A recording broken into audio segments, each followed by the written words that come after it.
Yo, yo, yo, yo, yo. It is another episode of the number one hip hop weekend podcast, The Weekend Rhyme. I'm your boy, RKY. We got Super Duper, and we got the one and only Leroy Green in the building. What's going on, fellas? Yes, sir. Yes, sir. Really good. No doubt, no doubt. So before we get into the proceedings this evening, we got a jam-packed show for you. We got Conway the Machine, You Can't Kill God with Bullets. We're going to talk about a little about this AI revolution that's happening and permeating through hip-hop.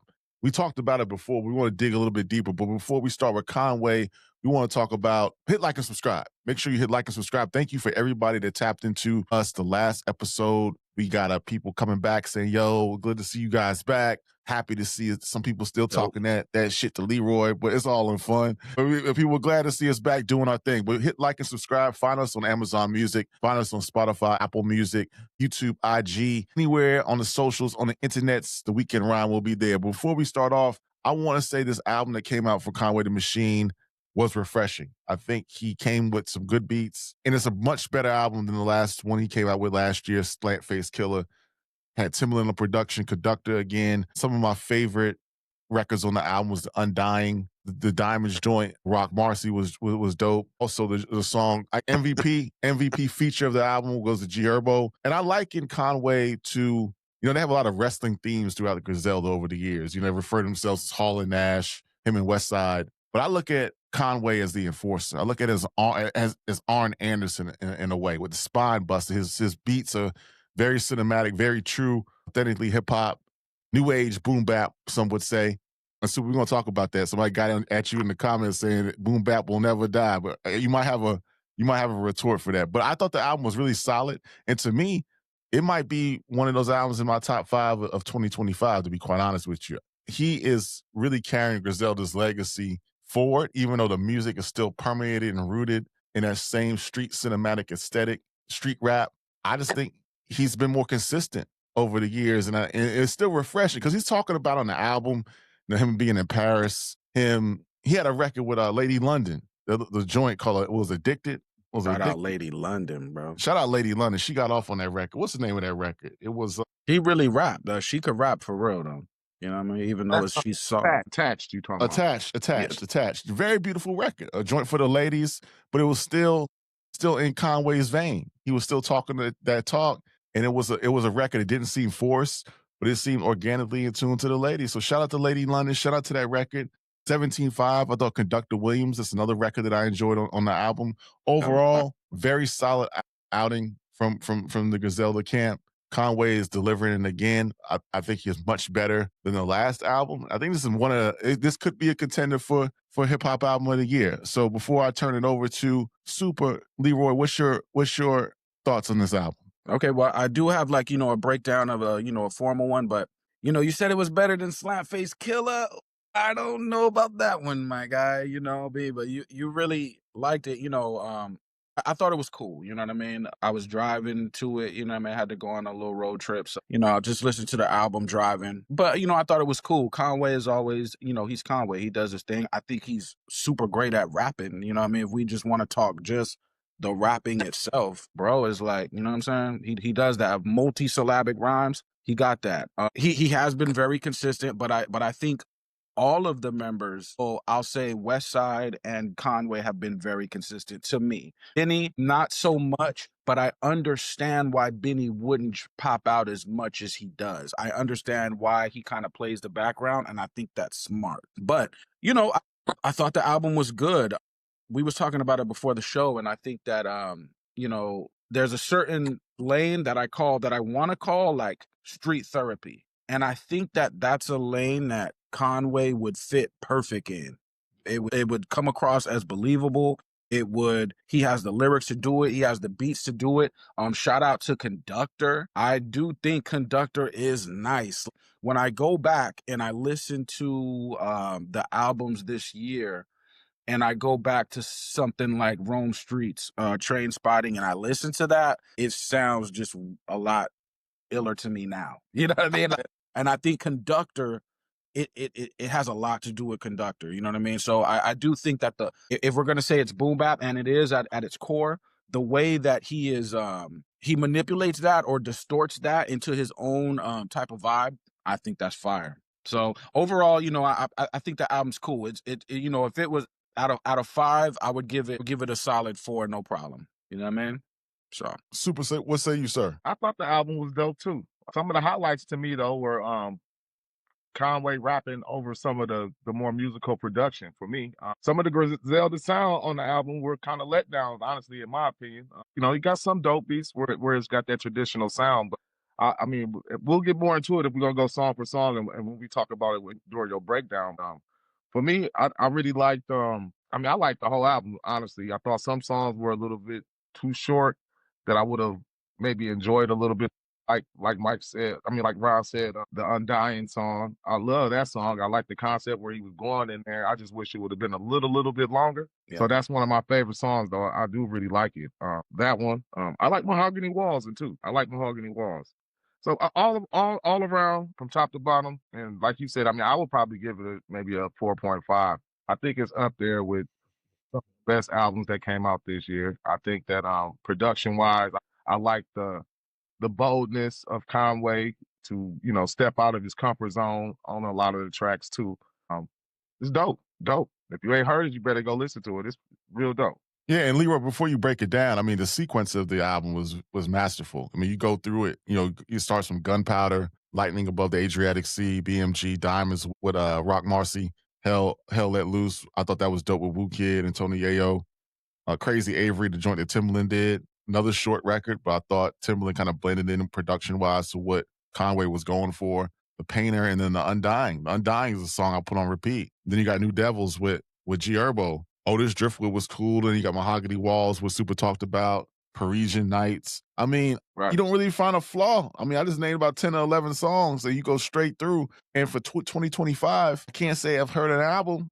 And we're gonna have our year-end review next week. We're gonna go through it. Leroy's got his list, which I won't reveal at the moment. Super has his list, which I won't reveal in the morning. But I'll give you a spoiler alert right now, and I'm gonna listen to this album again. I'm gonna give y'all a preview of the next show. My number one album of the year is Life is Beautiful, The Alchemist, Larry June, 2 Chainz. But that's it's a teaser, and I'll explain why in the next episode. But back to this. This Conway, the sequencing of the album is masterful. The beats, nothing really sounds forced. He's sliding on the beats lyrically. It's providing his core audience what they've always been accustomed to with Conway. And again, I liken him to Arn Anderson from the Four Horsemen. They like wrestling themes. He calls himself Nash, but this guy's in the force. It's brutal hip hop to his finest. So Leroy's got one of his infamous breakdowns. Break it down for us, brother. Okay, I'll break it down one for it. But just real quick, for someone who's very great at rapping, I do think there is a point to where you have to find a custom producer or a producer specifically for your music. I'm saying if you are great at rapping and you could record whole albums in a weekend, I think the production becomes a thing. You know what I mean? So we'll talk about that later. The intro, Gunpowder, right? Which I thought it was an excerpt from Dr. Claude Anderson. If you know about him and what he stands for, as far as economics are concerned, then you know what it is. It actually is H-Rap Brown from the Panthers. I'm well versed on Huey, Bobby Seale, Stokely Carmichael, not so much on H-Rap Brown. So I'll have to get into that, right? But he said, you're either there's no in between. You're either free or you're a slave. I'll let people pick on what they think about that. You know what I mean? Just like the title itself, right? Bullets can't kill God or whatever, right? So the word God, depending on how you look at that, right? I look at everybody as like you're the fingerprint of God. That's one perspective, right? So we have to learn to look at things from a different perspective or multiple perspectives. It's no right or wrong. Go ahead. Not to cut you off, Leroy, but that's a good point. Because throughout the album, he got the theme of Black empowerment throughout the whole album. It's a lot of skits where it's bringing up that. Then he got the song "Black Man Is God." So could that bullets can't kill God? Could that God be the black man from the theme of the album? Right. Yeah, and that's what I'm saying. That's what BMG. But yeah, that's what I mean. Were you about to say something, Ron? No. I think my bad. The record. I Never Sleep, and then Hold Back Tears kind of touches on some of those themes as well. But continue, sir. Right. So because people, they look at God in a certain way, but I think if you're a child of God, well, then you probably are carrying some of God in you. So I get the concept, right? So he also said there's no second class citizenship. But he made a point at the end, right, of that intro point where he's talking about gold turned to paper, right? So we're talking about the currency, we turn the gold to paper. So now in this era, people are talking about turning the paper money into digital currency, right? Now, I don't know quite how I feel about that at this moment, right? But what I'm saying is the money itself continues to change, right? So the point of gunpowder is, if you really want to be free, I'll leave it up to y'all listen to the Man, you trying to get? We just started the channel, Leroy. You trying to get us demonetized, No, man? I'm I'm just saying y'all joking. listen. I'm saying I'm not gonna tell you. I'm Eyes not gonna tell Eyes you. ain't trying to get free right now. I'm trying to get this YouTube to pop. I'm just joking. I'm just joking. Hey, I'm not trying to tell people. I'm just saying y'all go listen. And that's one thing about like me and doing these reviews and the next. I'm not trying to tell you what to think. I'm just telling you to go think. That's what I'm saying. I'm not. You don't have to think what I think, but just go there, right? So the first song, lightning over the Adriatic Ocean or something like that. I just wrote in my notes the lightning. The streets drove me crazy with all I've been through. And that's what I'm saying. I think that lane of, and I'm calling it street therapy. I think Conway fits perfect into that because he's very detailed in his rhymes. He's very open to be vulnerable. He's very open to express all his faults and mishaps and whatnot. And I think that's needed. BMG, we talked that was dope. And just his multi-syllabics. If y'all remember Big Pun, right? Everybody remembers Big Punisher. Come on now. Or Big L, or like their multi-syllabic way of rhyming. Conway is a master at that. The song Diamonds, the outro, it deals with like neighborhoods, right? How you have black neighborhoods and white neighborhoods. A lot of times, if you listen to the media, they say, black neighborhood, black neighborhood. We're the cause of all the problems. There is a separation between black neighborhoods and white neighborhoods in America. And I think that separation needs to be called out because a lot of white neighborhoods, y'all don't even see a black person at all. So the complaining when when nobody black lives in your town, and if it is, it's one guy or it's a guy that's passing through to do a job. So we have to recognize, certain messaging in the media. The Painter was dope. Undying Love was dope. And that the point of the Undying, sorry, is the people before the individual. That's a jewel right there because in this society it's individual first. We come from a village kind of, and this is why when a lot of us are like, gang, or we represent where we're from, it's because we put the collective over the individual. Conductor killed it on Mahogany Walls, fire. New Devils, like you said, with G Herbo, fire. That deals with like forgiveness.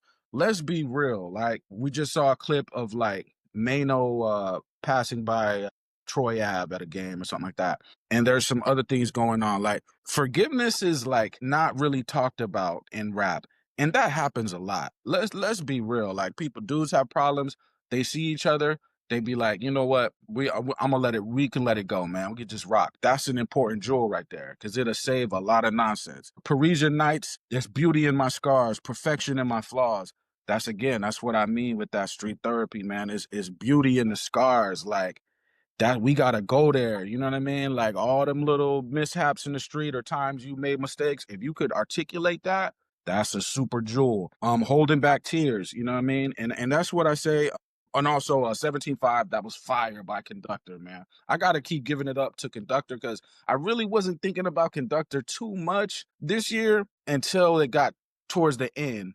And then I was like, Conductor, he really did put a lot of dope beats out. So I gotta give it up to him. But Holding Back Tears, the last song I got notes on. Again, that's what I'm saying. I'm gonna stay there, man, as far as like a lane in it. I'm gonna call street therapy. And the reason why I say that is because if y'all out there, if y'all remember the lane that Joe Buttons had before he did the pod, Joe Button had a specific lane. Like if you listen to his albums, and I think that lane is open. I don't think there's anybody who occupies that space, and I think Conway fits perfect right in that old Joe Button lane to where you're talking about street stuff, but you could connect the emotion with the street stuff. that's powerful. So, like I said, I get an album like a 4 out of 5, you know what I'm saying? And I thought it was dope, man. You know what I mean? All right. So Leroy says 4 out of Yeah. 5. I think Super says it's about 4 out of 5, right? I give it a 4. I'll give it a 4.5. 4.5, and I'm leaning 4.5 as well. I like it. But for me, I do like the way that the thing is set with the Dr. Claude Anderson intro, and that's just the black empowerment and that black almost revolutionary spirit. This is what I keep talking about. The streets is the last line of the revolution in hip hop. So I got to give it up to Conway for keeping that spirit alive. When you listen to the theme of the album, it's black empowerment, it's black love, it's black revolutionary spirit throughout the album, but it's kind of told through his eyes, through his survival, and through what he done endured and what he done been through. And he's trying to be motivational. Like, if I can go through all this, then y'all can go through all this, and you can make it too, basically. You know what I'm saying? But I love the album. I mean, Lightning Above the Adriatic Sea, that's dope. I love to hear Conway rap over, full beats, full musical beats, something with more than just the lazy loop and gun noises in the background. I like where he gets a full beat. Right. I like when he That's gets a West Side shot. something that can change up his flow and his tempo. And to me, that's when he at his best. I like those Griselda beats ain't doing him no good for me. I don't think they at this point. I think that's actually holding him back. I like that he took the step out on the limb throughout this album and tried. He got a beat on here with Timbaland. I know he got a beat or two with Alchemist, but just the total sound of it. It's not. It's still the Griselda sound for a nice portion of the album because I think he's purposely trying to do it. I know on one of the songs he was talking about, like, it's a skit at the end of the song where the guy is saying that I hope they never change. I hope they keep their sound the same. They brought that sound back. I hope they keep their sound the same. And then right after that, because what song was that? I think that was the song. That was right after. Was that after the G Herbo song or the song? Yeah, that's what I was gonna say. That's That's after what I was the gonna G say. Herbo Yeah, it's song. after the G Herbo joint. Yep. Right. Yeah. Because it's obviously that he took a chance. He rapped over some production that pretty much kind of fit G Herbo a little more. And G Herbo got off. It's a nice feature. They sound good together. I like the theme that they I like what they rapping about. I like what they saying on there. G Herbo cooked though, I can't lie. But it's not I'm not gonna compare verses and say who cooked who on the verse, but G Herbo got off a little bit. Oh, he slid. G Herbo slid, and we got to do a show. And I want you to lead that show, Super. You've been beating the drums of G Herbo for a minute. I started checking for G Herbo maybe about 4 or 5 years ago, out of the Chicago scene, and I said this guy is a little bit different from these other cats in Chicago. He really can spit, and he really got a message in his music. So I want to have a whole show, a whole segment next show where we really talk about the underrating of G Herbo and what G Herbo contributes to this game called hip hop. I think dude is immensely talented. When we talk about Chicago, you definitely got to talk about him. Dirk gets a lot of the spotlight. Chief Keef got a lot of it back during his time. But G Herbo is something in Chicago that we really need to talk about and look at his music, where he's coming from. Right. And I know, Super, you've been talking about G Herbo for a very long time. Yeah, I mean, you're a Midwest legend up here. I mean, we love G Herbo. Me even as an older guy, I mean, I wasn't on the wave at first right away. But as time went on and you start to hear it more, and I'm here in the Midwest, I'm in Milwaukee, you start to hear more people playing it more and more often, and it started to grow on you. Then you start to dig into it, and I want to say it was his second album. I can't remember exactly what the name of it, but it was the one he did with him in Lakeside. That's when I really got on to G Herbo a little bit more and started paying attention to what he actually doing and saying a little bit more. And he been on fire lately. His feature run been pretty hot, and his album was pretty dope. So yeah, shout out to G Herbo. No doubt. And I want to piggyback on something that you said, Super, about the importance of the streets. Because a lot of times right now in the media, on these hip hop podcasts, there's a lot of chatter saying that the streets is done. But we need the streets. And the streets, I think something you said was the streets might be the last line of defense for hip hop. When you listen to this album by Conway, there's a consciousness in it. And the streets always produce conscious thought. It wasn't just the street shit that people think about and the negativity that comes from the street. The streets fostered a lot of collaboration, a lot of innovation.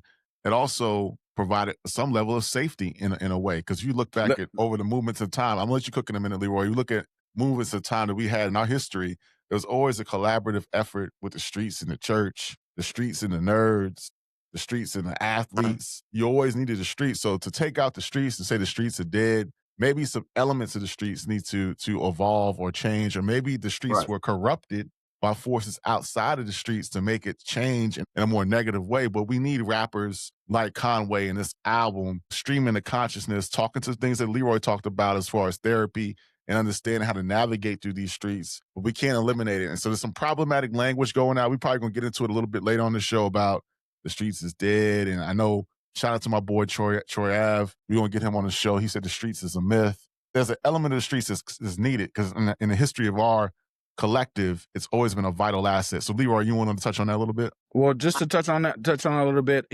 there are areas in America where we got our own police departments, where street dudes made their own police force. Look it up, just Google it, y'all. I should have took better notes before I got on here, but because I was looking at it myself. However, you could police your own neighborhood legally. There's no law that says you can't do that. If you get the people together, you get the funding together, and I don't mean just, bullying your way through. I mean actually, because in neighborhoods where the older people actually know the youth and the relationship there is communication, because we do have neighborhoods where the youth and the OGs, they communicate on a regular basis. It has been proven that crime goes down, and you have older people in the neighborhood that patrol the neighborhood.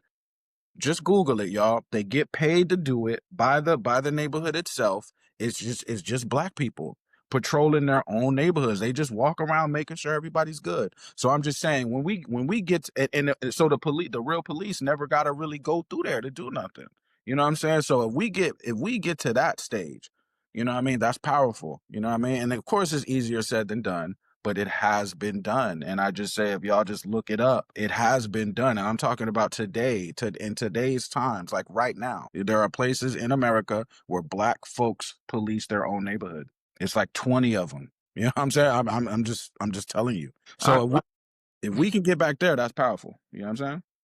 I'm gonna save my points for on that topic for a little later when we cover that subject a little bit. Going back to the Conway album real quick, that BMG, the Black Man is God album. If everybody took that Black Man is God approach and really applied those morals, the streets would be a lot better place. You know what I'm saying? I love that song. I love the beat on that, the BMG, dope lyrics. Some of the standout bars from on there for me was when he said, "They say I'm blessed." Well, you say, "I say I'm blessed." They say, "It's luck." Well, lucky me. I love that bar, how he spent that bar in there, and I liked, I got the lamb. What do you say?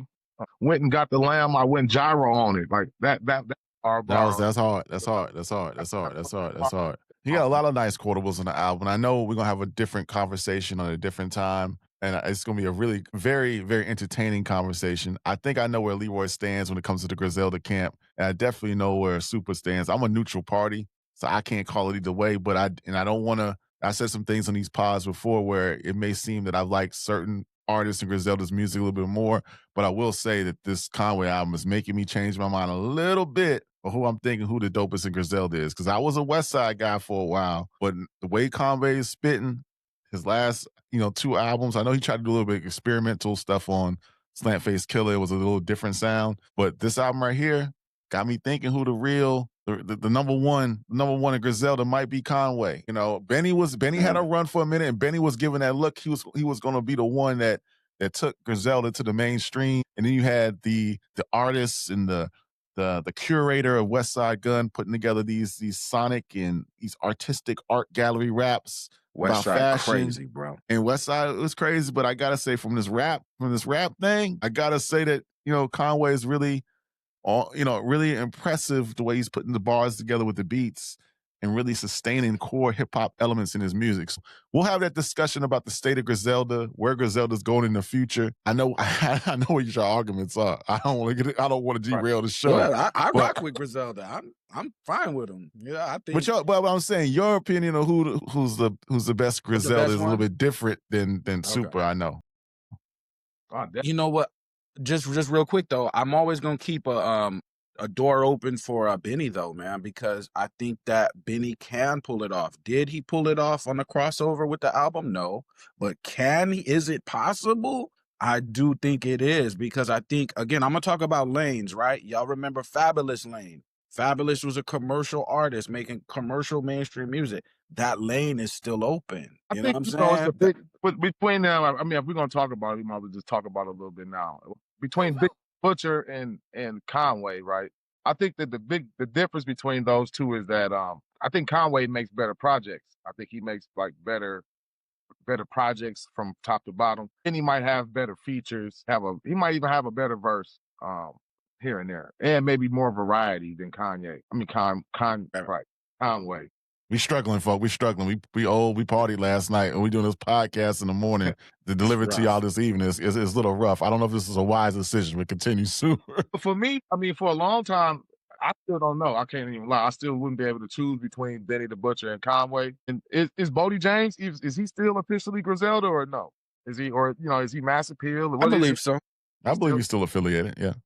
I have to check it out. I'm not really sure. But if Bodie is, then I might have to move. I might even move Bodie a little bit slightly ahead of Benny the Butcher at this point, me personally, for my personal taste. You didn't mention West Side, Super. Where's West Side?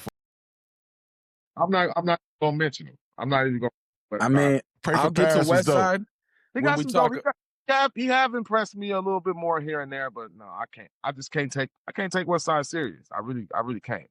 I really can't. I respect Stove God. I respect Stove God. I love Stove God. I like his hooks. I like his raps. I like how he put his shit together. I mean, at least it make more sense and it's more. Like I said, I don't want to diss West Side. I just can't really get with all that shit. As far as like, to me, as far as the street rap goes, West Side is tough to beat, man. If it's just about making street music, that Hills Have Eyes too is a problem. But hey, you know what I mean?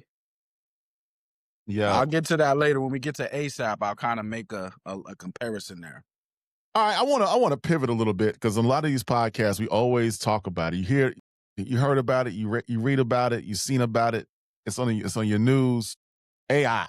There's a lot of the talk. You know, with Timbaland came out a year or so ago, so he had an AI label and an AI artist, and there was news maybe a couple of weeks ago about this AI artist is going to be on the charts, and I saw this AI actress is going to be. I want to dig deep into what AI means for hip hop. I think it's an important conversation we need to have.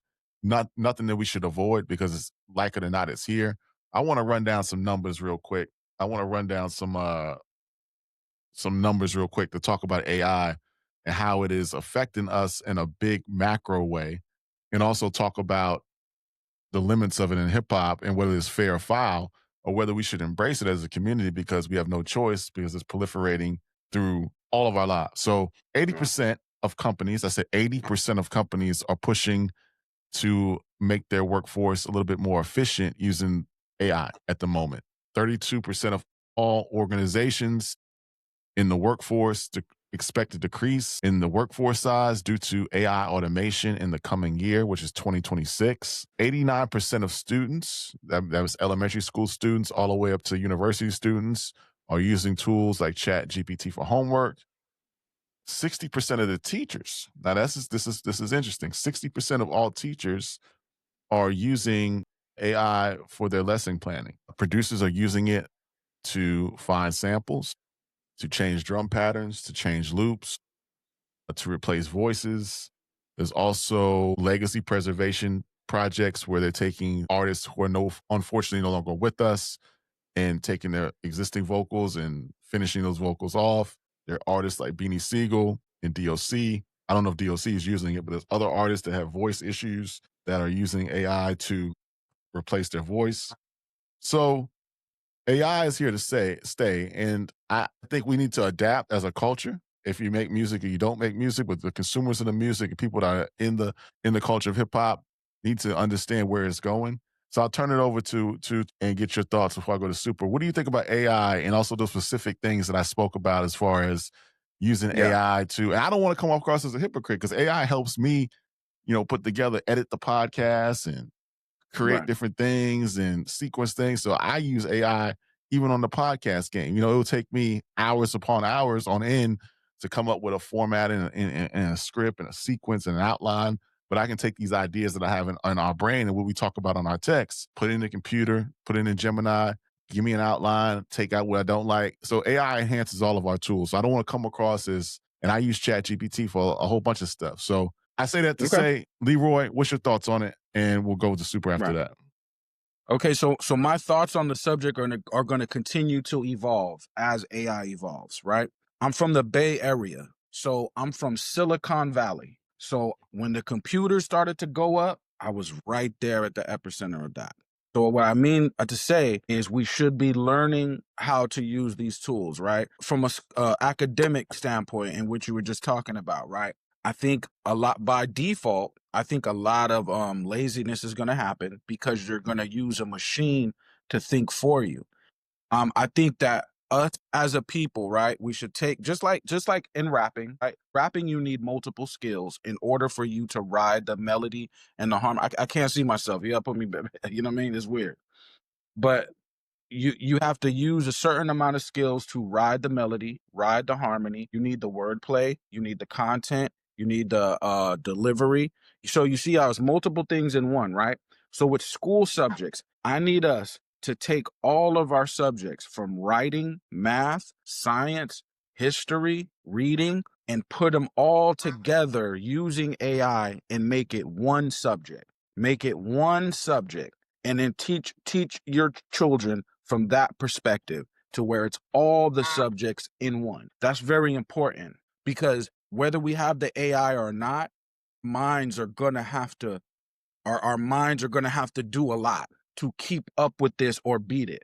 And we should use the AI to help ourselves before a lot of regulation comes down. So again, my thoughts on AI are going to continue to evolve, but I believe in helping yourself. And we as a people we have to help ourselves. Make our neighborhoods baby Wakandas. You know So what I mean? before I go to Super Leroy, let me ask you a question. As an MC, do you look down on a producer that uses AI to change a drum loop or change a sample? Do you look at that differently, or do you want your producer to use to pull the record, Yeah. put it into MPC, chop it up, or do you think that it's just inevitable that all producers are going to use AI at some point to kind of change their beats, change the Yeah. sequencing? How do you feel about that? I mean, as long as it's dope, right? I do think, I'm not gonna put down my pen to have an AI write my rhymes. I'm never gonna do that because I have to be the one holding the pen. So with beat makers, if you can still make a beat without the AI, fire. But if you're gonna incorporate that to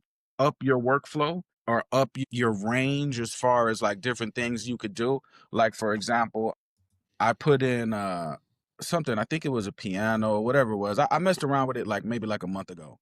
And it spit back out a guitar. I mean, I put in the piano melody and it spit that out with the guitar playing that instead. So that is a cheat code, I'm not gonna lie, right? Because now I could manipulate certain sounds. There are some things that I'm great at. I can make beats. There are some things that I'm great at. There are some things that I'm not great at. You know what I'm saying? I could become great at those things that I'm not great at. Right. You know what I'm saying? So we gotta use it to help ourselves. I mean, yes, there are gonna be people that look down on it. I'm not mad at you because I understand that perspective. You have a machine coming in, taking out the human element. I understand that. But while it's here, we got to try to help ourselves with it. Why not? You know what I mean? Get further in the game. You know what I'm saying? Super. Let me ask you this.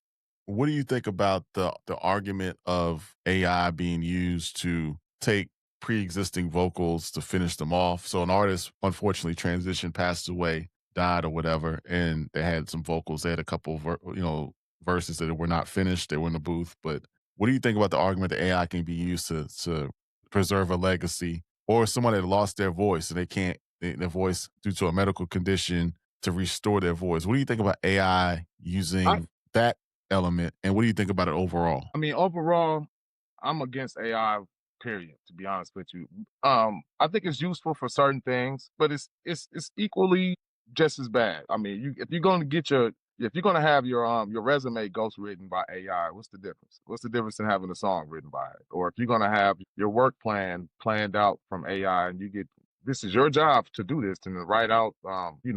Teachers have to write out their script or their whatever their plan. Lesson plan. If you're allowing the computer just to plan out your programs, I mean, what good are you really? I mean, what good will the human being be? I think that at this point, especially musically, AI is going to be there no matter what. Should we be using it for like veterans like Benny Siegel and guys like that? I think that they using those guys to show you what AI could possibly be. Like, oh, Benny Siegel's voice is messed up. Look what this technology could do. But still, it's still AI. I mean, so like just because they telling us we just AI'd his voice, that's not to say that they didn't AI the rhymes too. We would never know. And at this point, I don't think we will ever know. I think we really need to be more worried about visual AI than like them making AI Musical. AI. Yeah, I think that we need to be worried about.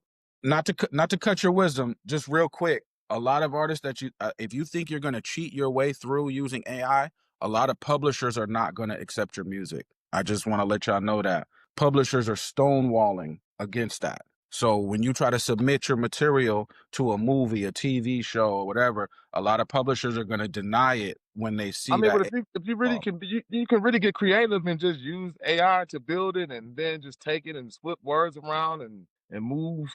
Once the idea is there, and once the plot, and once you got it, I got this glare going in me. I don't know what's going on. Like I can't miss the sun in my house right now. But yeah, once they, I just think I sent y'all a video the other day in the chat of some robots dancing, AI robots dancing on the stage, performing in China, dancing just like us, dancing like a dancer from the '90s or whatever. You know what I mean? we need to be more worried about the actual physical and visual, the how they can trick us with just false videos. I mean, we're worrying about drum patterns from AI, but I think we got bigger fish to fry, to be honest with you. The musical AI is gonna come, and any way that we can take a shortcut to make a beat, I think we all gonna do it. I mean, Fruity Loops is damn near basically AI, if you ask me. Right. Fruity Loops has been out for a minute. I believe AI has been around for a lot longer. They're now releasing it to the public. It's been around a lot longer than they're letting on to be, because I remember there's this album called Escape. It was a posthumous album by Michael Jackson. That don't sound like Michael Jackson to me, man. So if you go back and listen to that album, it's called Escape. They said it was old recordings from Michael Jackson. They took his recordings and they made new music from it. That don't sound like how Michael Jackson sound, man. It don't sound like Michael Jackson at all. I think AI was used to create that album. That album came out years and years ago. Let me see what year that album came out. That album came out. AI has been here, y'all. That album came out in 2014. If you listen to that album, if you really listen to that album, that don't sound like Michael Jackson, man. That sound like somebody else, man. I don't know who that sound like, but that's not Michael Jackson. Yeah, our technology is released 50 years after development, by way of the military. The military gets our technology first. You know what I mean? After the military okays it, then the public gets it. So AI has been here. It's just that the military had it. You know what I mean? We keep having these deep conversations about AI, but we don't really want to talk about the real stuff that come with this. Like this AI is way more than music. It's taking jobs. It's taking over restaurants, automobile industries, and other industries. It's taking over a lot of industries. Right. We need to be worried about what they're going to do with the people that's here. And that's a deeper conversation that I don't think that we're really ready to have about AI.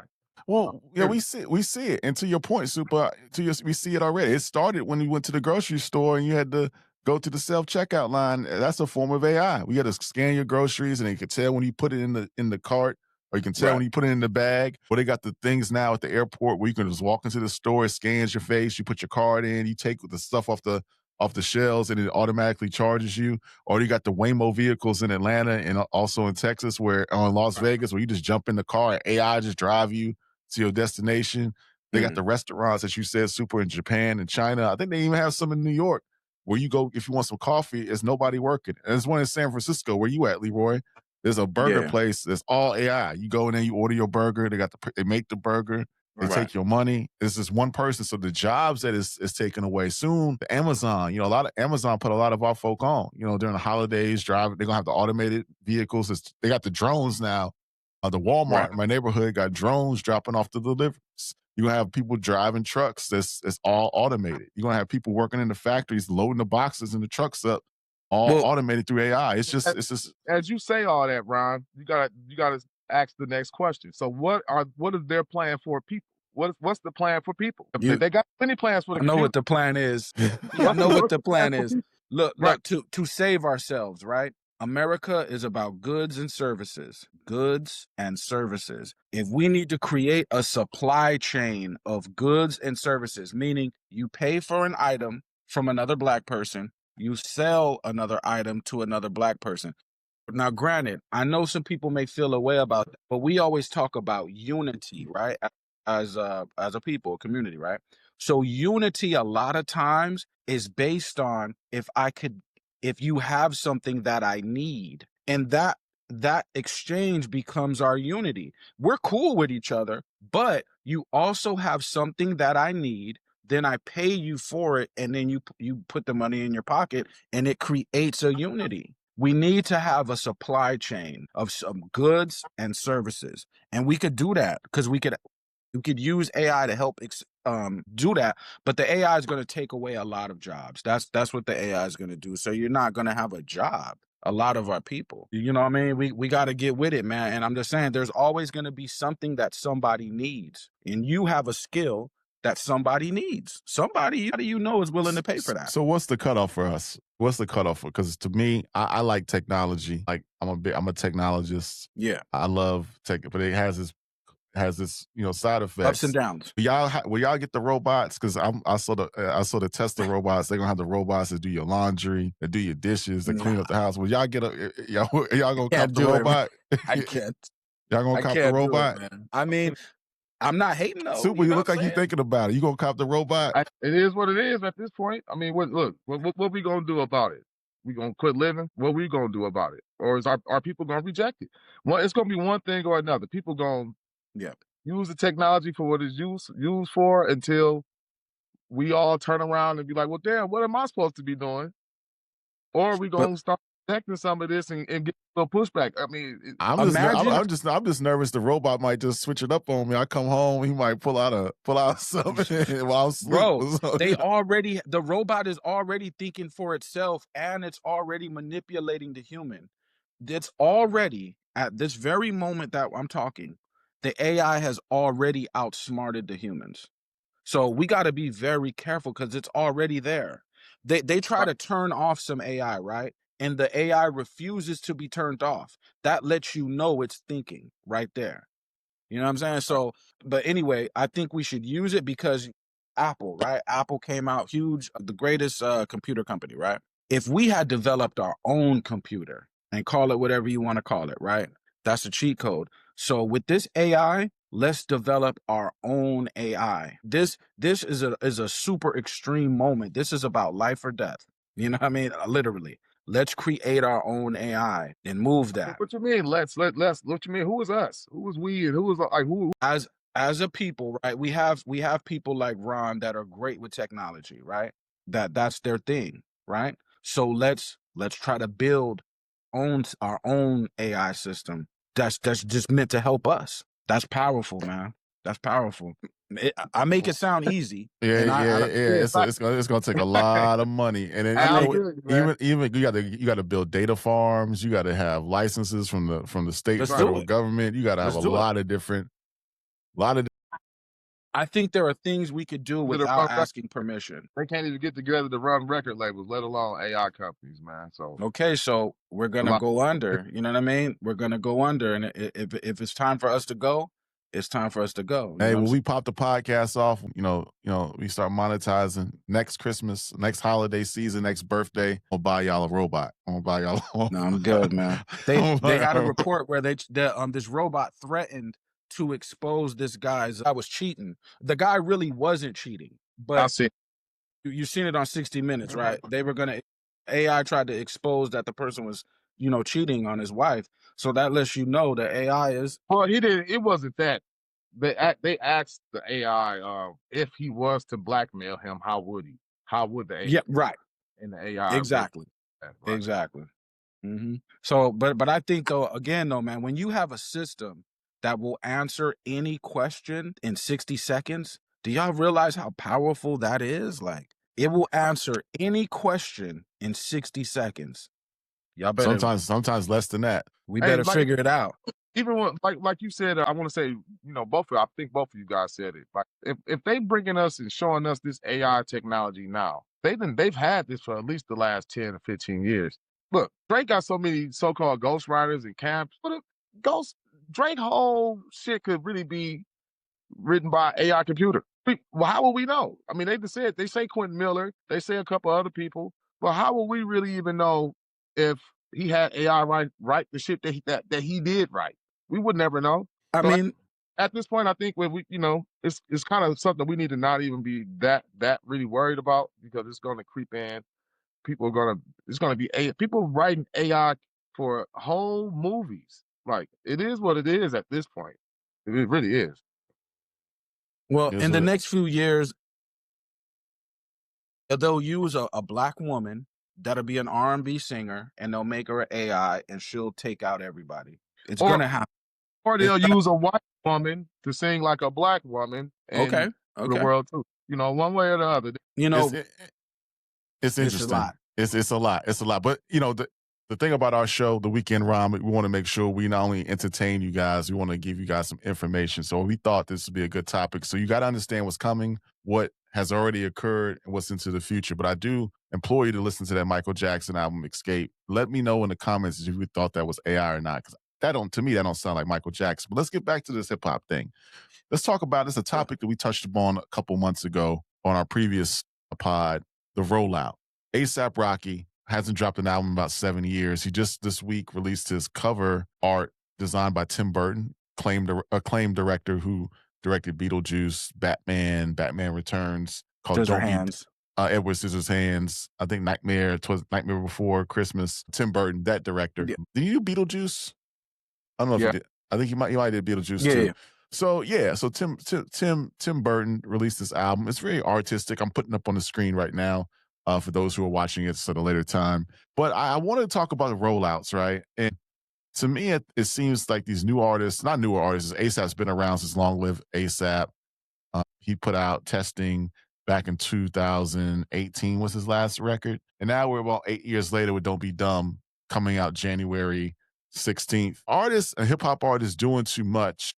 And when I say doing too much, are they stepping outside of the core thing that made them dope? Because when I think about, Long Live A$AP, I think about One Train, I think about Problems, I think about Fashion Killer, I think about Goldie, I think about those dope records that made us know who A$AP was and who put him in that conversation with that wave of new artists that were coming out.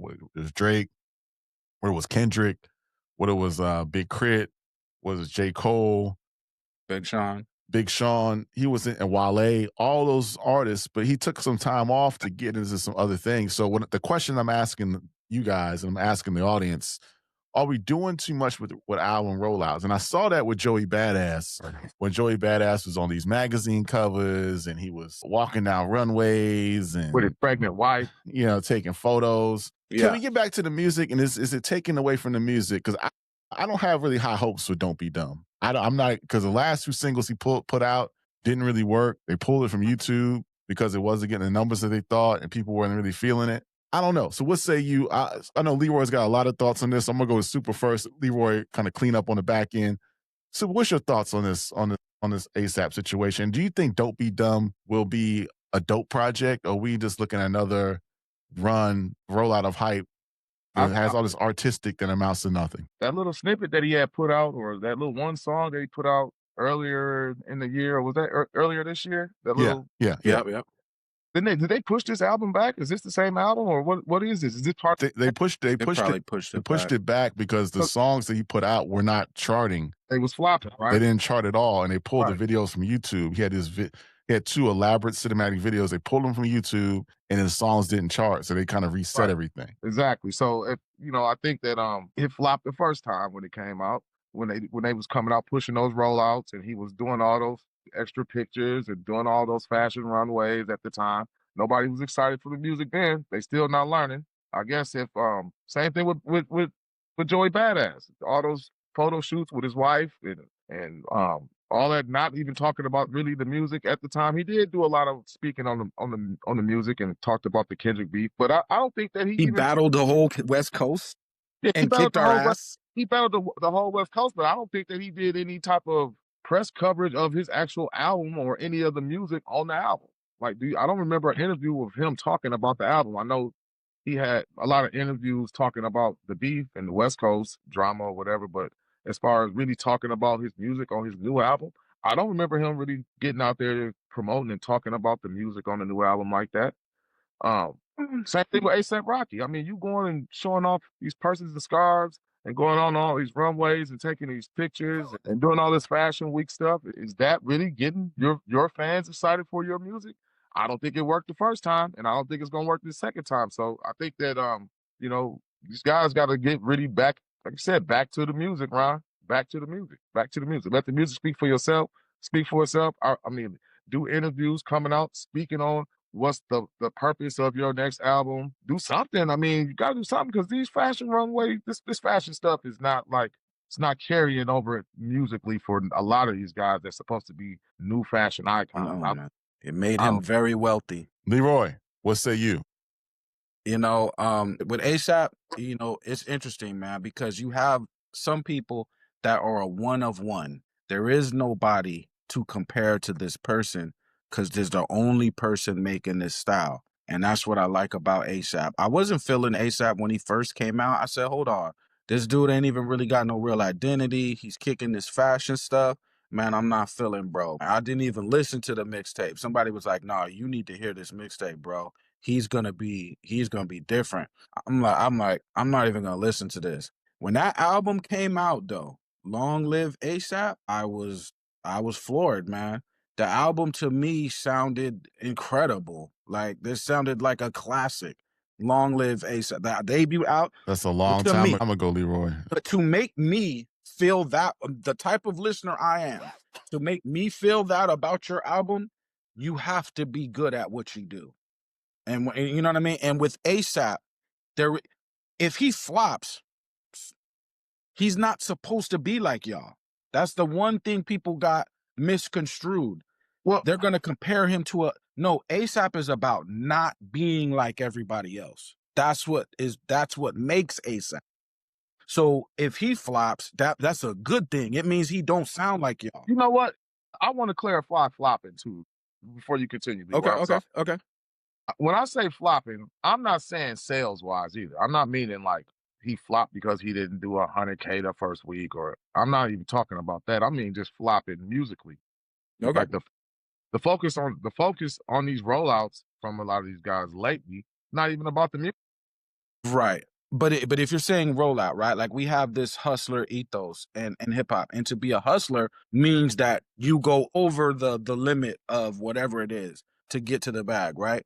So we're supposed to see a lot of activity then. If we have this hustler ethos connected to hip hop, that means you're supposed to be doing as much as you can in order to get the end result, right? So I think that the rollouts are not enough. I think an artist should do anything he can to get the wealth that he's looking for. So Leroy, That's me. for someone like you and I that in Super that rocked Yeah. with Long Live ASAP and was into the music like the Goldie and the Problems and Right. Fashion Killer and the One Train. Does it do anything for us to have Tim Burton do an album cover? What does that do for the average hip hop consumer? Yes. I think everything matters. I think the way you put your outfit together when you go outside, I think it matters. I think the artwork that you use, I think it matters. I think whatever you do as an artist, it matters. You know what I mean? To me. Now, ASAP, he didn't just get into fashion. He came in the door saying, "Lo, fashion is my thing." He's from Harlem. If y'all know anything about the Harlem Renaissance, y'all know anything about the fashion districts in Harlem, you know everything is about being the flyest you could be. So I can't knock that. He's a Harlem dude with a screwed up aesthetic, like from Houston, with a Memphis flow, with like using Clam Casino beats and alternative psychedelic music. That is insane. That's insane. It's not supposed to work. And that music is not supposed to work at all. I don't disagree with you. What I'm saying is he was all of that you mentioned and described, but the music was resonating at the time. Now the music is not resonating. But don't think that you could don't think you could not dress well and that's not a part of your. Now some of us can, right? If I'm making a certain type of music, right? If I'm making boom bap or whatever, I don't have to dress fly. I could wear a sweater, some jeans. I'm in there. But if my aesthetic is fashion runways in Paris and different things around the world, right? Or Tokyo or whatever the case may be, you gonna have to be fly for that, bro. You can't fake that. You gotta really do that. You gotta put that shit on. You know what Why I'm is saying? hip You gotta hop put that excited? shit on. Why is running fashion runways and all that? Why is that even something like? How does that That's carry over part of to the the? culture. I just don't get why that. How does that carry over to dope music?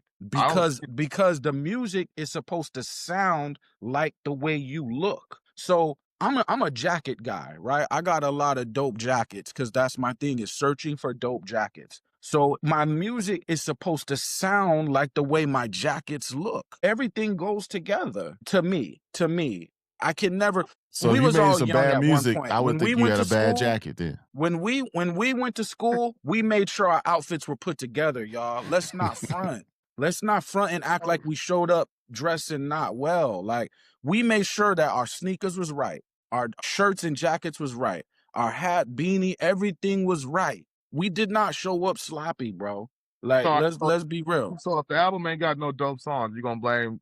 I'm saying ASAP, I don't think ASAP should try to appease people. I think ASAP should be an individual. That's different. We don't judge individuals. We judge people by if they sound like other people. And we got to get out of that. ASAP should sound an individual. And if it flops, he should be like, cool, I'm not like y'all. I'm not supposed I like that I- ASAP getting the you're money. not And supposed to be rocking with me because I'm not y'all. I'm glad that he Mhm. getting his money in the fashion lane and people respect him for his fashion. That's all cool and that's fine. But they ain't, like I said, for me, I never really judge rappers by what they wearing or their fashion sense. I judge them by the songs and the bars. But it's so intertwined with the music, though. When you listen to his music, he's actually rapping about clothes. So how do you not get in? Like, the content of his music is about the clothes that he got on. Yeah, I guess. I mean, You it's know just what I'm more, saying? a little more to it than that, though. But It is. It is. if you don't know about the sweater brand that he's shouting out in the song, then okay, I get what you said. The Yeah. music might not connect with you the same. Currency, Jet Life, Griselda, Fashion Rebels, Scorpion Gang. Come on, man. The fashion is intertwined. Where I get what you're saying. Fashion has always been a part, getting fly, being fresh has always been a part of hip hop, part of the culture. What I'm saying is those guys that were getting fresh and getting fly, they also had dope music that resonated with the people. When your music starts being all weird and nobody really rocking with it, then you getting fly for no reason. Because what brought you into the game that made us recognize ASAP as this dope dude that was fly, freshly getting all the girls was the music. It was the But you music. like his debut album, right? Or you more known for getting fresh, like a West Side Gun, than you are for actually like spitting dope bars and lyrics. I mean, people. I'm very confused with the West Side Gun fan too, because most of the people, every time I hear somebody talk about West Side Gun, they always talk about how fly he getting and how good he dressed and Well, that's the name. His but they really never name is they Fly they God. never quoting the bars though. They never quoting the bars, but they really like his jackets. The name is Fly God, though. You see what I'm saying? Like, he's telling you what it is. The reason they can't quote the bars is because he's rapping about fashion brands that they are unfamiliar with. But that's part of being fly, bro. I get it that people are saying that that doesn't make your music well, but their actual music is about being fly. Like, that's what they rap about. You know what I mean? But it's like, and as far as sounding weird, what makes ASAP's debut album good is it sounds weird. That's why it's good. You see, like, you want ASAP to be as weird as it could get, because what makes his album sound good is it's so weird. You know what I mean? I'm not even right now. I'm not even speaking musically on ASAP at all. Like I think when he dropped, I think he should be dope. Most of the time, I think he's been pretty decently consistent. I like that last song that he dropped, so I don't want to kick his back in, and I don't want to sound like that. But this rollout is not. It's not making me excited for music. And then I'm sure that probably at least 90% of ASAP Rocky fans don't know who Tim Burton is at all. At all. They don't what? They don't Listen know who to. Tim Burton is. 90% of the Oh, people don't know who I Tim mean, Burton is that listen to ASAP Rocky. yeah. I mean, but that's cool though, because Yeah, at this part point, we of just want what to hear music, man. you're We don't want to putting him hit. up on stuff, it can't be just music, because how you gonna get your money? If we're gonna be about getting to the bread, right? it can't be just music because that's not gonna get the bread. It's not. I mean, rap got to the point where rappers is pulling stunts and getting into Yeah, media beefs and yeah. start podcasts and doing stuff like that. Focus on The just music alone ain't gonna bring in the bread, bro. the bread. Hey, look, if you can get your bread in other ways, fine. Like I said, I'm glad that ASAP Rocky can get photo shoots in magazines and he can hit the runway as a model. Good. Where the music? I will say this. Getting fly is not what it used to be. I'm from the Raekwon Ghostface era. We had a different look. There was a different look.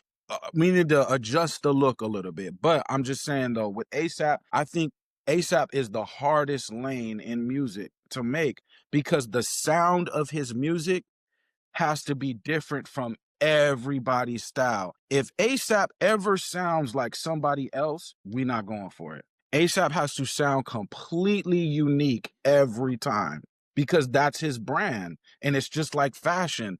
When you go into a party, whatever, you want to make sure that your outfit is one of one. Nobody in there got that. Or you go to, even if you're in a business setting, even with a suit, if you put on a suit, my ninja, you want to make sure your suit, nobody else got that suit. That's fashion right there. You know what I mean? That's And yeah, just I agree with you, Leroy. I mean, to a certain extent, part of hip yeah. hop and being a celebrity is about your style and your dress and how that can attract certain people to you. But like I said I in the hear what you chat, mean. No, I get what you mean. I look at it to like this. Like we look at my R&B singers, right? You see Sierra. Shout out to Sierra. She's from Atlanta. Had a big career. But she's more known as a celebrity now. Her music ain't really resonating like it used to be. And she can get on all these award shows and all these runways, but the music ain't percolating with the people like that. So this is the difference. Right. You can be a celebrity, you can be fly and flashy, but at the end of the day, I think your legacy as a musician should be based on music to me and how the music Right. connects with the audience. I respect you about it. I don't care about how fly you've been getting or your runway. I don't care about your magazine shoots and all that. That has nothing Yeah, I to don't do. know how fly. I don't know how fly Curtis Mayfield was, or Otis Redding, or Marvin Gaye, or Prince. They I know was fly dudes, man. Prince was wearing stuff that I wouldn't consider fly, but he made some dope music. You know what I'm saying? Michael Jackson had some crazy outfits, and Rick James and James Brown had them tight pants on, and and the cape. But that wasn't stuff that I would rock. But the music. But Ron, let's say you was a rapper and Lotto was your like now I'm just exactly it's just a hypothetical. I've died and gone to heaven. It's just a hypothetical, my brother. But what I'm saying is like his girl is Rihanna. So what I'm saying is his profile went up, up, up, up. So now he has 20 million fans. So to deliver music that 20 million people are gonna like, bro, that's just not easy, my G. It's not easy. I want to put a retraction out there. Shout out to 21. I don't want 21 coming at my head. I think Lotto his chick. Right. I might run into 21 at the store or something. You know what I'm saying? I'm just joking. But yeah, let's go from the fact. This is a good segue, guys. This is a good segue. This is a nice way we can pivot to the next conversation. We're going to go back to the beginning, right? But before we do that, make sure you hit like and subscribe. Leave a comment. Let us know what you think about this. The best thing you can do for us is subscribe to the pod. Find us on Apple Music, on Spotify, Amazon. Hit that like button, comment, interact with us. If you have a question, let us know what you like. Let us know what you dislike. If you have a topic that you want us to discuss, let us know. We will be in a city near you at some point in 2026. That is something we're planning out right now. We will be, the Weekend Rhyme will be somewhere on the weekend rocking with the people at a hip-hop event in the local community, whether it be in the Bay Area, whether it be in Milwaukee, whether it be in Chicago, Miami, Atlanta, Charlotte, New York, Texas. We will be in a city near you, bringing the Weekend Rhyme to on-site locations. But let's go from the fashion runways to the streets. Now, there's been a lot of talk this week, again, about the streets being dead, streets are being no more. I think 21 Savage had a podcast interview where he spoke on this. And I know, Super, you had some thoughts about what the message is behind this rhetoric and whether or not the streets are, in fact, dead, and what does that mean? And Leroy, you can come on the back end with your thoughts. So, Super, I'll go to you. I mean, I really just want to say I'm going to start it off by just saying this off top. Where was all of these dudes when the Drop My Flag challenge was out here? This is just a thing. Just a few minutes ago, when that brother up in New York started the Drop My Flag thing, all these rappers and all these entertainers was giving them pushback. People was throwing a fit. Now the 21 Savage is saying that F the streets because Atlanta and all they rappers is getting caught up snitching and telling and pillow talking with each other. Now the streets is dead all of a sudden. I mean, I just think that it's a mixed message, and it's a low blow coming from 21 Savage, Pooh Shiesty. Pooh Shiesty just had all the kids wearing shiesty masks and long ass guns just to walk into the gas station through his whole prison bid. So I mean, if they saying F the streets, you know, is your music gonna reflect this now? What are you changing about yourself to show this remorse and how the streets then fucked you over and how it ain't no code in the street? I like the last 21 Savage album. I think that he did a decent job of trying to explain what he even kind of saying right now, but at the same time, it just sounds hypocritical for them to be so bad on the streets because they friends is snitches and rats. Right. I mean, you said. I mean, the whole thing, in my opinion, is you leave the same way you came in, man. And if it's like if you're gonna uphold a certain thing, you got to stay with that. Don't switch up. When stuff is not going your way. But with that being said, I think with AI again, I think it's sometimes to change some certain aesthetics with the artist. You could change your look. You could change your content. You could change who you're around. You could change like your environment. You don't have to be stuck in the street ethos like, oh, I have to represent my block. Like you don't necessarily have to, like, in the way that it's being presented to you. You know what I mean? I can't see myself again, Ron. You know what I mean? It's weird. And the way it's being presented to you. And if y'all remember the blog era, right? You have Blue, Big Sean, J. Cole, Nipsey Hussle, even though that's a street dude, but he's merging the fashion with tech. You could scan his shirts and sweaters and you may get a download for some music or tickets or whatever to a show. Currency. There were other artists that you could be. Wale. You don't have to be 21 Savage, Little Baby. So I think it's time to change the aesthetic, you know what I mean? And it comes time to do that, right? The whole drop your flag thing. I think that's just natural life evolution, right? When you're young, it's gang because y'all really don't have much to do. You're hanging out with your folks, right? But as you get older, you have stuff to do. So you can't really hang out. So you end up dropping the flag by default. You see what I'm saying? So it's like, I think it's just natural evolution. But as far as commenting on the streets, when we say the streets, it's not just one thing. Like the streets is not just some G stuff going on 24/7. The streets is a lot of things. You got sports, football and basketball coaches. You have people that are into tech and computers. You have people that start businesses. You have people that are in organizations, for the community. And All the just the everyday struggle, period. That's all the streets. The streets ain't one thing. Like, so it's like we don't have to just keep the same ethos alive. So if we're looking to change that, then let's see what we could create, man. You know what I mean? Let's see what we could do with that. Wiz Khalifa is not the hardest street dude. People still respect his music. Shout out to him. I know he's going through some issues, but he's not out spitting a bunch of gun bars every. We could do different stuff. You know what I'm saying? I want to add this to this too. Right now, all these rappers are saying basically the same shit that Charleston White been really saying. This is the same thing that Charleston White really been saying. Charleston White really been saying F the streets. Y'all been leading these babies wrong. Y'all been killing them, and every rapper in the game was mad at him. Every rapper want to kill him. Everybody want to beat him up and slap him and take his chain and all that. But now they want to say what he been saying basically on the internet for a very long time when he been dissing these rappers and talking about their dead babies and their dead bodies. This is basically the same thing that he been saying, F the streets. But he been saying he gonna smash on people when he see them too. Well, yeah, that's true too, but it's but the context and the overall message of what he been really saying is F the streets. That's really what he been saying the whole. I get it. But we have this mentality of like, okay, F the streets, but I'm also gonna smash on anybody who's street. And that is a contradiction. Like, you know what I'm saying? Like, you can't, like, for instance, he's saying, I'll go to any Crip neighborhood in LA, I'll disrespect all the Crips. It sounds good, but in reality, is just not gonna go that way. We can't smash on people and then be like F the streets. We have to pick a role that makes sense, man. These dudes should be ashamed of themselves anyway. Like especially like dudes like Young Thug. Young Thug got rich and came back and became a terror in his own neighborhood and had to fight a RICO for Right. being basically a rich terrorist in his own neighborhood.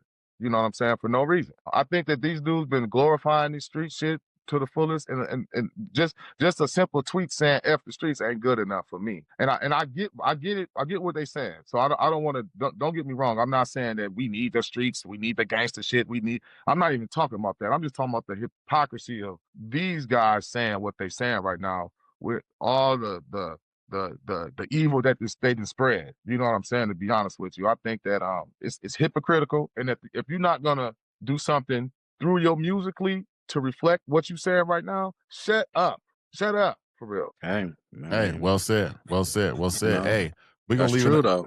Gonna leave it at that note. We're gonna leave it at that note. I want to go to a new segment we're gonna call In Our Bag, and we want to kind of highlight things that people have been saying on us on our last show. So let me pull up the last comments here. Some people had some great comments over the Primo and Nas episode. I want to Yeah. make sure we shout out them folks that was checking in with us, was rocking with us, and letting us know what they thought. I'm gonna pull them up real quick. What y'all think? Again, we're a week later as I pull this up. Y'all still bumping the Primo and Nas? Y'all done moved on to something else. I'm off and on, you know what I'm saying? Because it is still Primo and Nas to me. So I'm gonna go back to it, right? But even when I do play it, I have my certain songs that I play, and that's it. I'm off and on. It just, I'm kind of mad, I'm kind of upset the reaction that Nas and Primo got, because I am in my feelings about that. I'm not gonna lie. I don't like to see Primo disrespected. It doesn't sit right with me. So that's how I feel. It just is what it is, man. I understand people don't like that, and of course they're entitled to that opinion. Like that's cool. Like you don't have to like it. That's not what we're doing. But it's just that Primo does what he does, man, and I thought that we all kind of knew that. Yep. I go back to it a little bit. It's tough to go back to music because so much comes out that it's tough. You know what I mean? Let's go to the comments here. Dwight Bailey 6366 says the problem is Hit Boy. We just witnessed 6 consecutive albums with different soundscapes and range with beat switches. But most importantly, Magic 1 was the premiere-like album. It almost echoed the sound of Illmatic. Every song except Boo for the Children was an upbeat in-tempo song. In my opinion, Hit Boy outdid Premiere with Nas. Shout out to Dwight Bailey 636. Mark Durham 9384 says Boom Bap will never die. Got 8 likes, super. Boom Bap will never die. Hey, Boom Bap will never die. Just because you got to say that, it's dead already. But okay. I mean, to the Hit Boy point though, Hit Boy and Nas gave you 80 songs. I mean, are y'all not satisfied with 80 songs? Or are you telling me that you're over-satisfied and we need to get back to that? I'm kind of confused. And if you like Hit Boy so much, why y'all don't buy his music? Why y'all don't support his music? Help me understand. We got D. Michael. I don't think this is Hold on before you read that. I just want one more comment to the Boom Bap guy.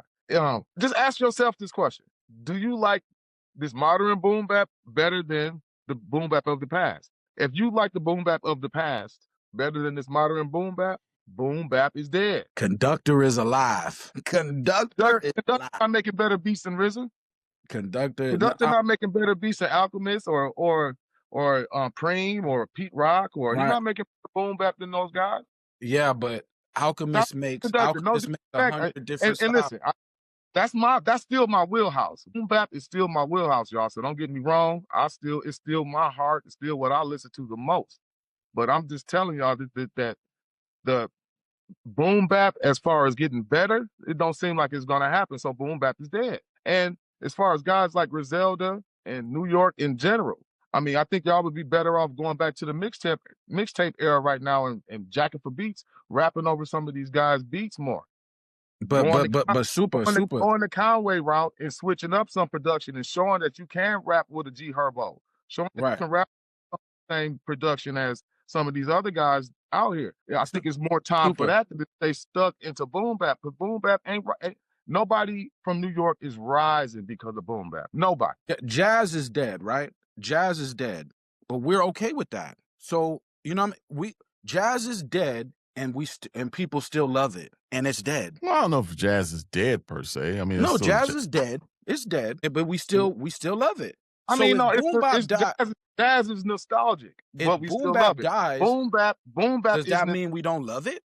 It's nostalgic. We love it. I love nostalgic boom bap. I don't like modern half-ass boom bap that wouldn't fly in the 90s. I say it over and over again. So Conductor wouldn't if you fly in like the more, if 90s. you like modern boom bap better than the boom bap in 1998, Alchemist wouldn't fly in the 90s.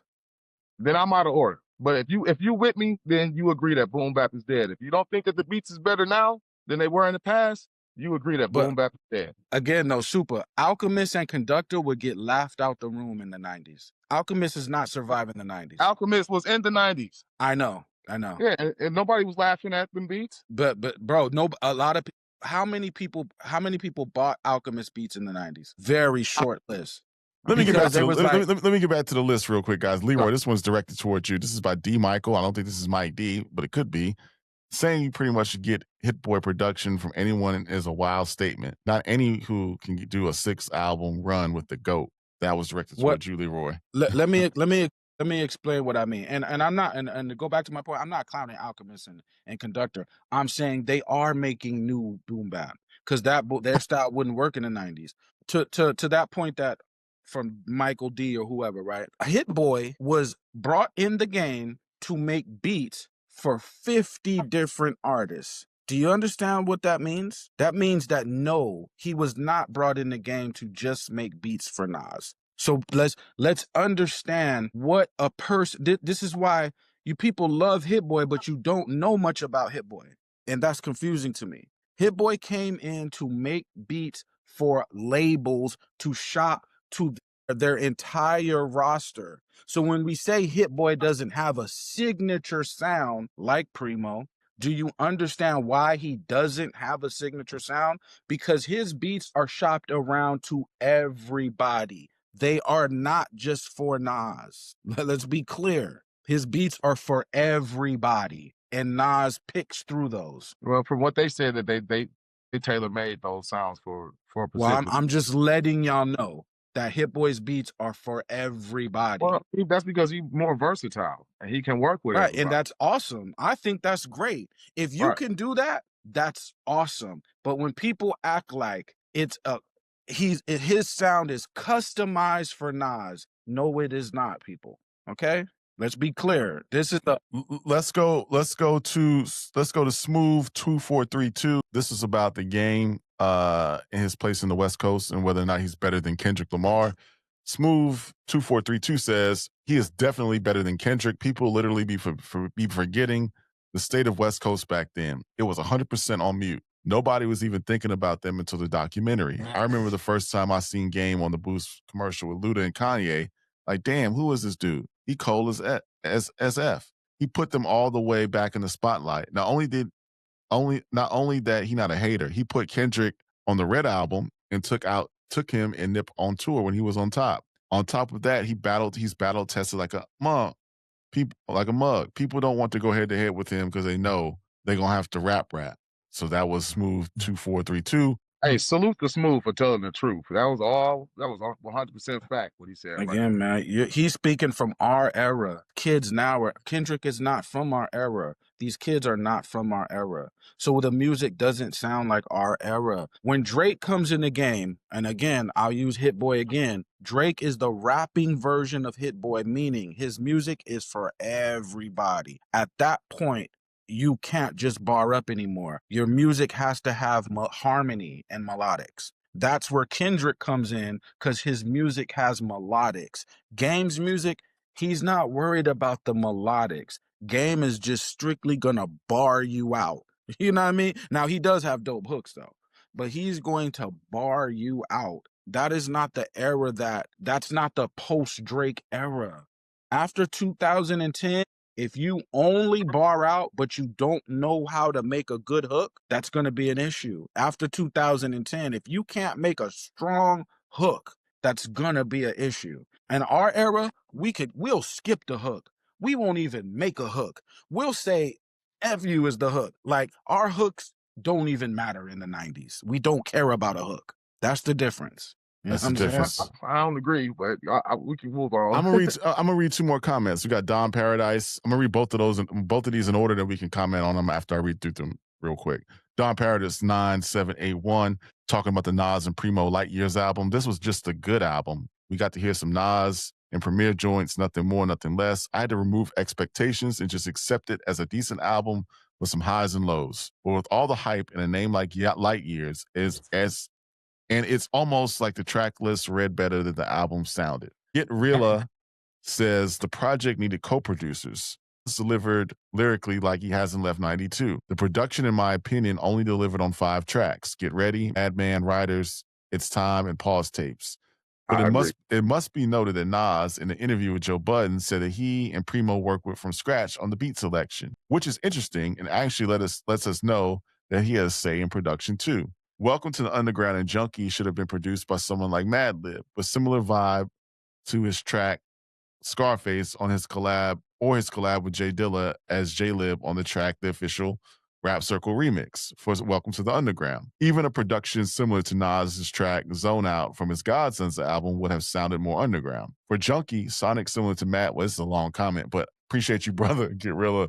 Right, that's a lot. Look, he really broke it down. He really broke it down. Wrote a whole book. I actually seen that comment. He wrote a whole book. Hey man, shout out to the you people want leaving us the underground comments. music, and you're mad at Primo. You want underground music, but I'm mad at DJ Premier. All right. Yo. So shout out to everybody leaving a comment. Make sure you hit like and subscribe. Make sure you leave a comment. We appreciate those. Keep them coming. Out of the comments have been a lot more, music related and really respectful. So let's keep it. It's all love. We getting a lot of love with this new pod. It should be. So we're gonna keep it moving on that. But I got two. Hold on. Go ahead. Real quick. Leroy. I think a lot of criticism comes because you guys are not buying DJ Premier's music and haven't bought it in 30 years. So it doesn't sound good to you because you're not even there anyway. How many of y'all buy his music before Nas, before Light Years? You don't. I know you don't. So you don't like what you don't buy. Because that makes sense. Go ahead. Okay. Let me go to the next. Sorry. I forgot my button, man. I didn't load my button up. I had a button. I got something. I got a button for you. Be having me upset. I got 2 unrelated topics real quick. Well, I got everything is hip hop. So let me take that back. Everything we talk about this is hip hop. Everything is rooted in hip hop.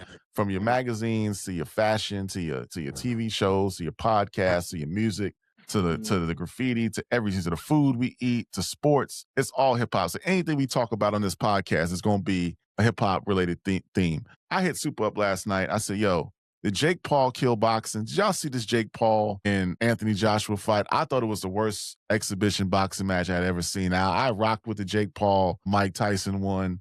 I've seen Floyd do a couple, but this one had to have been the worst one I've ever seen. You see Anthony Joshua coming in looking like, like an athlete personified. You see Jake Paul looking like he has no business in the ring with this dude. And really, Anthony Joshua should have knocked him out in the first round. It just looked bad. He was falling on his knees, grabbing on his legs, looking like it was a cage match. I thought it was embarrassing for the sport of boxing. Boxing has done major things, even after the Canelo and Crawford fight, which was a big fight. You had Triple G and Canelo.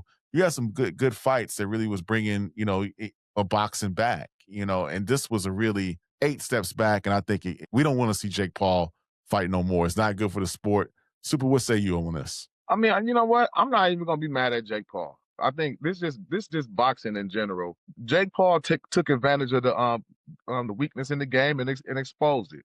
That's what he did, really. I mean, shout out to him. I think that he a hustler at heart, and he hustled the hell out of boxing to where their integrity is in the dirt right now. I mean, you got a dude like him, Jake Paul, making $90 million, and the other guy making $90 million on a fight that just to what, like, why are they making more money than regular boxers? You know what I mean? Like, why that's really the shame. Well, how come Jake Paul can get boxers and throw together fights that are bigger than like the championship boxing matches? Like, how come he can get a guy paid more than boxing can get a guy paid? And it's just a whole indictment. Boxing just looked like a joke in general, with them taking the WBC belts from Crawford. Yeah, from Bud and from Crawford, and just the whole boxers dodging fights. I mean, I think damn near if it wasn't for Jake Paul, boxing would probably be really dead. Just think about it. Other than that Crawford and Bud fight, if you're not a real diehard boxing fan, the last boxing matches you watched were his boxing matches. You watched him fight Tyson, and I think that match was rigged anyway. I think that was rigged, and it probably was a setup just for him to get everybody to hate him just so he can get beat up by Joshua in this fight. I mean, Yeah. shout out to him anyway. Boxing, this your fault. I mean, you just let a celebrity guy be the main draw of boxing for at least the last 5 years. Well, we had Tyson Fury and Deontay Wilder. Those were some big But I fights. think he's making more money than them. I think He is. I don't think Deontay Wilder ever made $90 million in a fight. That's true. I think boxing is going into like a wrestling phase where they're trying to be entertaining with the art too, just for the bag. And I get it. I started doing martial arts at 4 years old and spent a lot of my life doing martial arts. So fighting is an art to me. Boxing is an art to me. Throwing these hands, you got to be nice. It's an art. We gotten away from that to get into entertainment and, hey, maybe Floyd Mayweather upped the ante with that, but he was still a tactician. But it's like, get back to the art form, man. It's a sport, man. Get back to being nice with the hands, man. You know what I'm saying? But, it's turning into wrestling. The dude he finessed the shit out of boxing. I mean, really Right. just for the next boxing to, like, they damn near need him. Boxing almost need him right now at this point. Without Jake Paul, not Jake Paul, without Bud Crawford around acting like he about to retire, there is no real major. I don't even know who the real heavyweight boxer is. They got so many. They got super heavyweights fighting guys. Like, I think really one of me and my homeboys was talking about this. And he say that what ruined boxing was the superweights division. That once the superweights was able to start fighting guys that was like 195, 200 pounds, and you got guys like Mike Tyson size fighting guys the same size as Butterbean and Tyson Fury. That's really what really changed boxing, and the heavyweight division ain't been the same since they let the superweights in the heavyweight division. I don't know. Boxing, they dug themselves in the hole, and I don't see how they're gonna dig themselves out of this if you're not gonna show respect to Bud Crawford, who is basically the face of boxing right now, but you disrespected him. And he retired.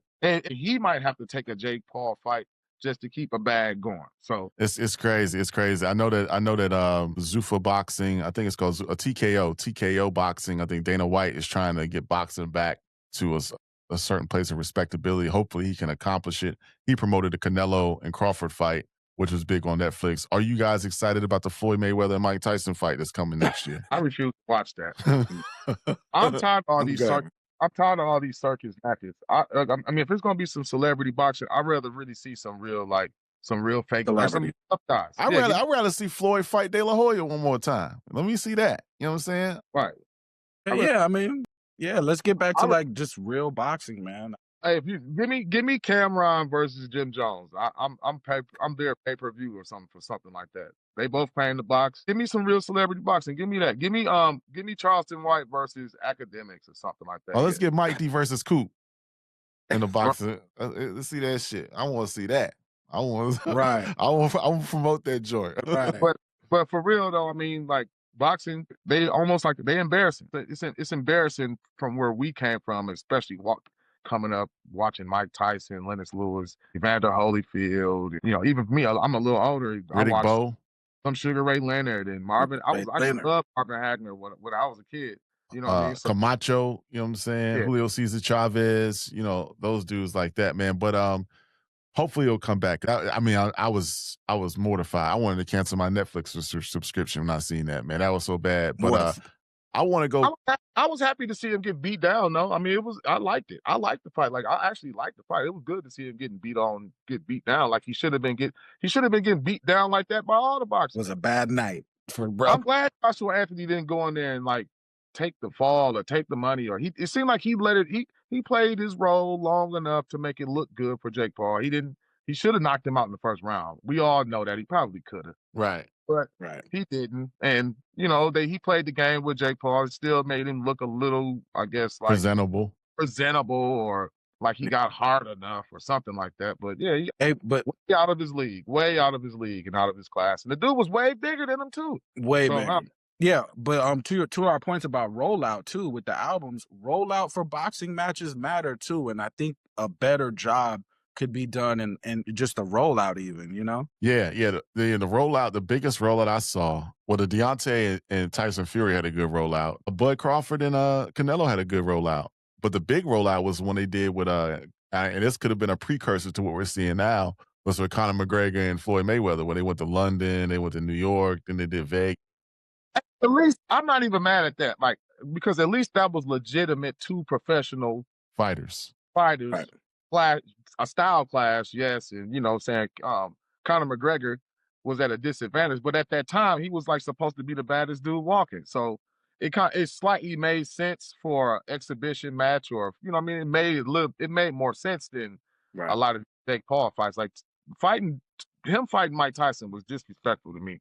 And especially if you watch the tape and you see that Mike Tyson was like holding back and wasn't really like giving it his all, Pulling punches. pulling punches. Yeah, it's like, Right. dude, ever since, well, I haven't been excited for a Jake Paul fight ever, but it's a spectacle. It's something that people gonna watch. And I That's mean, what if I it is. catch it, I catch it. If I see it, I see it. But I ain't like, I'm glad they ain't charging no money for it. I wouldn't pay $50 to watch this man box. No doubt, no doubt. We got one more question, but hey, next show, we're going to do our year-end wrap-up. We're going to reveal our Spotify lists, our most streamed songs in hip-hop, our number 1 albums, our number 1 moments in hip-hop, the biggest news in hip-hop. What do we look forward to seeing in 2026? It's going to be a big show, so make sure you tune in. I don't know if we're going to do the show, what day we're going to do the show. We got to work out our schedules, but I think we're going to do it this week before the New Year's. I know a lot of people are traveling for the holidays, so we may want to take advantage of that time where you're on your airports or you're traveling to go see family and friends.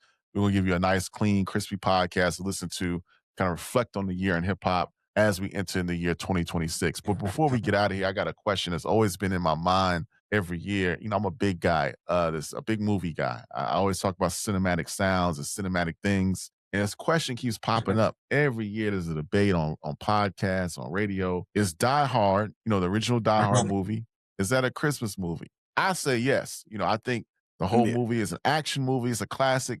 But I think it's clearly a Christmas movie. No debate, no discussion. It's a Christmas movie. What say you guys? Is Die Hard a Christmas classic, or am I just tripping? I'd agree. I'd say it is. You know, most of the times I could remember watching Die Hard, it was around Christmas time. You know what I'm saying? Shout out to you know, Bruce Willis as well. You know, he's going through his health concerns or whatever. He did. Didn't he die? Nah, he's still around. Yeah, He's still here. alive, but he recently they checked him into you know, a facility. You know what I'm saying? He don't remember, you know, who he is or what he did, or you know, he's at that point. You know what I'm saying? So, but them Die Hard movies is legendary, and I would say it's a Christmas thing for sure. You know what I'm saying? I always thought so too. I just looked it up though. It was released in July 22nd, 1988. So I don't know why we consider it a Christmas movie. Like what is it about it that why is it connected to a Christmas movie? Because it happened during the holidays because he was going to his wife's Christmas party. He was going to his wife's Christmas party. His wife, John McClane, his wife, they're estranged. You know, he's traveling, I guess, to go pick up the kids or see her or something. They're going through their little issue. And you get to the hotel or whatever, to the bill, and it gets taken over. And it was just, you know, I always enjoyed the Die Hard movies. I think the second Die Hard movie happens. Was it set during Christmas too? I know it was at the airport. It was at the airport. Yeah, it's both in Christmas. That's why it's connected to Christmas, because the movie itself is happening during the holidays. You know what I'm saying? I always looked at, well, it might be a slightly bad connection, but I always felt like Die Hard was like slightly like the white version of Beverly Hills Cop. You thought so? I just felt like that. I felt like it was like a spin or just a, you know, a one up to Beverly Hills Cop, like the white version of Beverly Hills Cop with a white action hero star. I can see that. Eddie Murphy could have easily played the Die Hard character. Like, just imagine that if Eddie Murphy would have been Die Hard instead of him. Bruce Willis. Bruce Willis, right. They would have went Wesley Snipes with that one. You know what I'm saying? Passenger 57. You know what I'm saying? But this goes into what we were saying earlier, Ron, when I brought up Coming to America. So Coming to America, I always looked at as a Christmas movie. And if we switch that movie and to make it white characters versus black characters, that movie would never work. Like Coming to America can't work with white characters. It just wouldn't work with white. Unless they were like the British royalty. They came over, they were British. Yeah. They were British. Something like that. It was something like that. But as a Christmas, you know, another low-key Christmas movie was Batman Returns. You're talking about Tim Burton. That's a Christmas movie, man. That's a Christmas movie. Batman Returns, that part 2 with the penguin, right? That's kind of fire, actually. Even though some parts a little corny, but it's still kind of fire. What's happening with Batman in the comic book book world right now has the comics going crazy. Whatever's going on with Absolute Batman and the Joker and Bane, it got comic books going crazy. I need So, to check it out. I'm a big. I got to tap into that. bro, You put me on the game on the that. Joker is kind of dope. I'm not gonna lie. Like, that they got a dope Joker, bro. You know what I'm saying? That's Bro was juggling skulls. You know what I'm saying? Like doing wild. Like but they switched it, right? So like the Joker is rich. Bruce Wayne is not. Bruce Wayne is the regular working class dude who just goes out as Batman. But it's crazy, bro. I need to check that out. I need to check that out. Speaking of Joker, Super, you gonna say something before I ask this next question? No, I'm good. Who is your favorite Joker? To me, my favorite Joker, and I still to this day, is Jack Nicholson, the first Joker. I have to kind of go Jack Nicholson, but I will say the remake of the Joker with Joaquin Phoenix. I'm glad that I'm not glad. I'm mad that that wasn't turned into something with the new Batman. You know, because Joaquin Phoenix played a hell of a Joker. You know what I mean? Front, man, my favorite Joker, it is the old school Batman and Robin, old school Joker. In the cartoon? Oh, okay, yeah. Not on the cartoon, but on the old. The Pow. Pow, bang. Oh, you talking about it's on the 1960s joint? That's my favorite Joker. That's my favorite. He was good too. He was cool. He was cool. The one in the cartoon was dope too. But that's how he see now. Okay, now you say that's the same guy to me. The one that's in the back, right, in the animated cartoon. That's the same guy to me. That's how I look at that one. So yeah, I'm going with the animated series Batman there. Joker. That's what I'm going with. And the weakest one to me was Jared Leto in the Suicide Squad. That was kind of a weird Joker to me. I never even got a chance to even get into them movies. Yeah, I don't think I watched one of them. Yeah, I didn't get into that one. And they got this new Joker that popped up on the Batman, a movie with I called it emo Batman with Robert Pattinson. The one that came out with Zoe Kravitz and the Penguin. They got the Joker that came in the last scene. He was all right. We're gonna leave it on that. Let us know in the comment what's your favorite Christmas movie. Is Die Hard a Christmas movie? I think it is. There's no debate. Let us know some of your favorites. We're gonna get out of here. Make sure you hit like and subscribe. Be safe with your families if you're celebrating the holiday. Even if you're not celebrating, make sure you be safe out here. Take some time off with your family and friends. Enjoy and listen to some music. We'll be back with our year-end wrap-up show next week. I am RKY, a.k.a. Ron. That is Leroy Green. That's Super. We appreciate you. Yes, sir. Weekend Ron. Like and subscribe. We appreciate you. Peace. Salute.